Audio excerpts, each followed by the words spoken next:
I'm Lance Hornsby. Welcome to the Commonwealth. We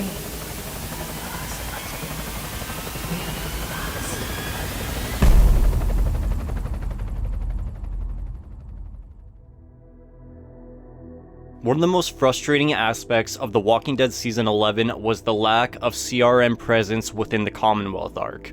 We were given hints of a further connection throughout the arc's run, but never anything concrete. Today, I'm going to take you through all the evidence we know throughout the Walking Dead universe of the Commonwealth's knowledge and connection with the Civic Republic Military, and vice versa. Time for a short history lesson. The Commonwealth is a city and network of townships primarily located in Ohio. There is some confusion among fans as Eugene meets with the soldiers in Charleston, West Virginia for the first time, but the location is confirmed to be Ohio in Season 11. Charleston was just the meeting spot. Standing as a reflection of the old world, the city was built up in the post-apocalypse, containing over 50,000 survivors across their jurisdiction. The Commonwealth was equipped with an army, walls, and laws, as it was established by William Milton, a former president of the United States of America, but not the president at the time of the outbreak. Sometime in the early days, William would have passed away, leaving governance of the Commonwealth to his daughter, Pamela Milton, who, despite graduating from Harvard, had no interest in a political career, leaving her unqualified to run a post-apocalyptic society the way it needed. For its first 10 years of life, the Commonwealth worked on a class system. Whatever job you had before the end of the world would be your job within the city. Take Negan, for example. Say you become a leader of a large group out in the wasteland, but you were a gym teacher before the outbreak. Well, in the Commonwealth, you would still be a gym teacher. It was a very unfair system perpetuated by Pamela Milton that was uprooted by the end of Season 11 by our main group, as our coalition would soon be in control of the Commonwealth, with Ezekiel and Officer Mercer taking governorships, and changing the way the city functioned as Pamela was arrested. But this still left a ton of loose ends to be explained. The Commonwealth would undoubtedly be in the CRM's flight path as they're stationed in Philadelphia. Why do we never see CRM helicopters or soldiers anywhere around the Commonwealth? And they have outposts all over the country. It's like the Fermi paradox, but with helicopters. Is there some sort of underground story going on in tandem with the main plot? Well, to get the full picture of their connection, we need to approach this topic in two ways. With information presented to us directly from the show itself, and information presented to us by showrunners through interviews. In a 2022 interview with Entertainment Weekly, Angela Kang is quoted as saying, "I can't get into the CRM. Information about the CRM is in the Walking Dead Chief Content Officer Scott M. Gimple's camp. I will say that it did not come up in conversation.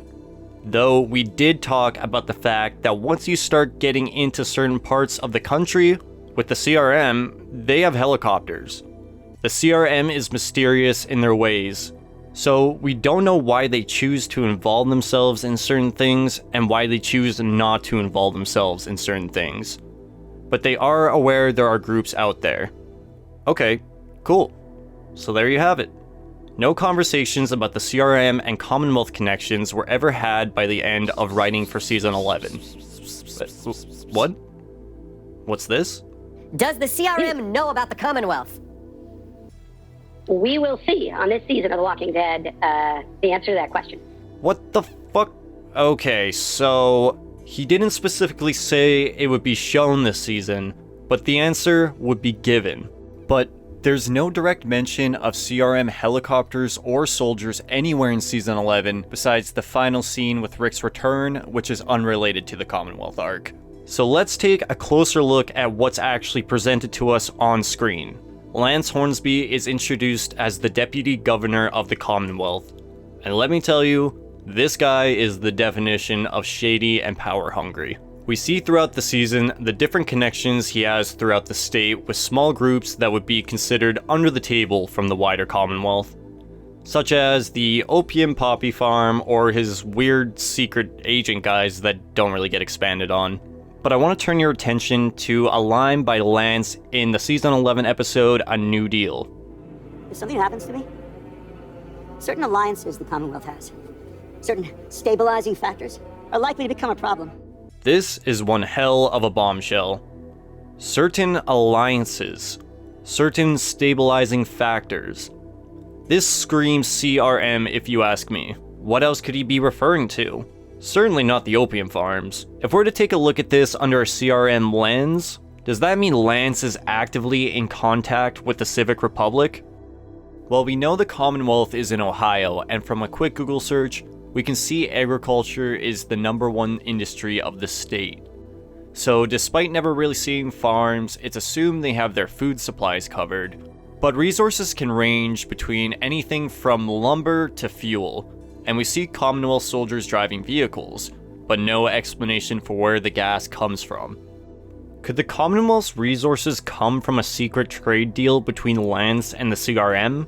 Well, in The Walking Dead World Beyond, we see the Civic Republic Military commit genocide on the population of both Omaha and Campus Colony, specifically because they were projected to become a strain on resources, meaning the cities relied on the Civic Republic for survival, like a baby relying on its parent. But as they were a part of the Alliance of Three, the CRM considered them partners, at least for a time. So they probably were receiving loads of resources, but not contributing to the overall alliance. Where the Commonwealth would differ would be through trade. We see arrangements set up by the CRM across small groups in the wasteland, such as the Garbage People or the Perimeter Group from World Beyond, where the CR offers resources in exchange for survivors under different classifications of A's and B's. A's being leaders, people who could change the CRM from within. These people would be experimented on and executed, as you can't have someone like that around when forming a dictatorship. And B's are citizens, regular survivors who are looking for someone to follow and will fall in line with the CRM's ways. But the Commonwealth doesn't make people disappear, right? Right? Wrong. Wrong! In Season 11, Episode 21, we see some of our core survivors kidnapped and transported on a train to different work camps set up by the Commonwealth. They're sentenced to hard labor and are treated very poorly. It's assumed the Commonwealth used prison labor across all their outposts in the wasteland. But these places are not what I'm here to talk about. Connie, one of our core survivors, who was a hard-hitting journalist in the pre-apocalypse, leads an expose on the leadership of the Commonwealth, greatly pissing off Pamela Milton. In response, Pamela has her taken and put onto one of these trains. But what's interesting is that Daryl and Carol overheard a Commonwealth soldier say, "Connie is labeled as Designation 2. In response, the other soldier literally says, "Oh shit." So we know that's not common or good news for Connie. Just to clarify, they say Connie is Designation 2, not she's going to Designation 2. So it's a title, not a location. Some of the soldiers confess to only hearing rumors about what it means. All they know is someone who's given that title is taken far away by train and never seen again. Connie was supposed to meet this fate, but was rescued by Daryl and Carol. But after this event, they never really bring up Designation 2 again.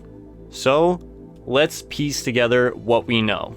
Lance Hornsby has connections with secret alliances unknown to the greater Commonwealth. The CRM trades supplies to smaller communities in the wasteland in exchange for survivors classified as A's or B's. Connie led the expose on Pamela, resulting in her being labeled as Designation 2, a person who disappears and is never seen again. So from what I pieced together, Designation 2 is just another title for A's. Leaders are rare and high value. High value enough to possibly supply a city with 50,000 people with the resources they need.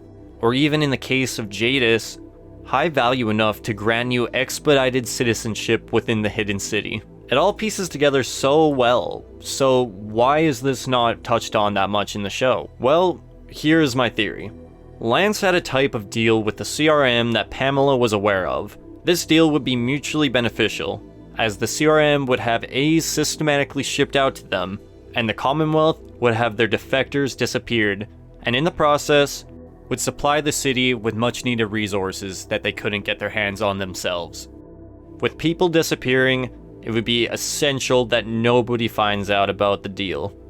It would be mutually beneficial for the CRM to declare the Commonwealth a no-fly zone for their operations, strictly for security purposes, instead using Commonwealth-owned trains for their dealings. Now, I think my theory is pretty solid, but there is some things that I need to bring up that do go against it. We see from World Beyond the CRM does have drop points in Ohio.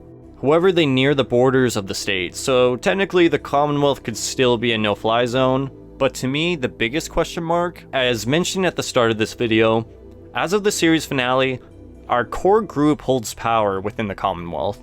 Ezekiel and Mercer take Pamela's position as co-governors, and Carol takes Lance's position of deputy governor following his death. Our characters will be made aware of the connection in at least one of the spin-offs, if this were the case. But as we see from Carol and Daryl's phone call in The Walking Dead Daryl Dixon, there is still no mention of this huge revelation. The one explanation I could have for the CRM immediately ceasing contact with the Commonwealth would be Lance's government agents. We don't really know where they came from or who they are, and although we do see a couple of them die on screen, it's not crazy to believe some of them could have survived the Commonwealth Revolution. Could they have been associated with the CRM? And if so, it could make sense that they would bring the revelation to the military, leading them to cease contact with the now alien colony. Regardless of the Commonwealth's knowledge of the CRM, it is nearly fact the Civic Republic would know of them, as they appear to have outposts across every corner of the country. So until we get any new information in The Ones Who Live or future spin-offs, the connection between the Commonwealth and Civic Republic Military will remain a mystery. Thank you so much for watching once again, folks. This topic was probably one of the more frustrating ones to actually explore because of the lack of information on it, but I hope you appreciate me trying to piece together at least what we do know. If you enjoyed this video, please hit that like button and hit that sub button too. Everything seriously helps, and I appreciate each and every one of you. Thanks for watching.